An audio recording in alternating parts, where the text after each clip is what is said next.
উত্তরবঙ্গের গ্রামীণ সালিশে ন্যায় বিচারক খ্যাত সিরাজগঞ্জের এনায়েতপুর থানার বারবার নির্বাচিত জালালপুর ও খুকনি ইউপির প্রয়াত চেয়ারম্যান জহিরুদ্দিন ভূঁইয়ার ২২তম মৃত্যুবার্ষিকী উপলক্ষে দোয়া ও স্মরণ সভা অনুষ্ঠিত হয়েছে। শুক্রবার বাদজুমা এনায়েতপুর প্রেস ক্লাব। বিয়ে কিংবা যে কোনো আয়োজনে স্পেশাল রান্নার জন্য বেলকুচিবাসীর আস্থার নাম জয়ত্রী মশলা। জয়ত্রী মশলার সাথে স্পেশাল দিনের রান্না হোক আরো স্পেশাল।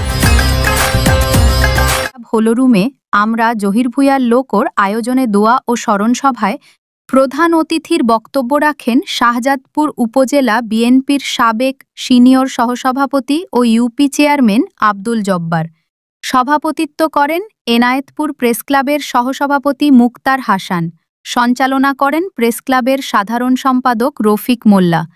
এ সময় সিরাজগঞ্জ জেলা বিএনপির উপদেষ্টা সাইদুল ইসলাম, আব্দুস সালাম, বেলকুচি প্রেস ক্লাবের সাধারণ সম্পাদক রেজাউল করিম, এনায়েতপুর থানা বিএনপির সাবেক যুগ্ম আহ্বায়ক ছানোয়ার হোসেন বেপারী, সাবেক ইউপি চেয়ারম্যান ডাক্তার একে আজাদ চৌধুরী ও জহির ভূঁইয়ার ছেলে ভূঁইয়া শাহিন সানি প্রমুখ বক্তব্য রাখেন।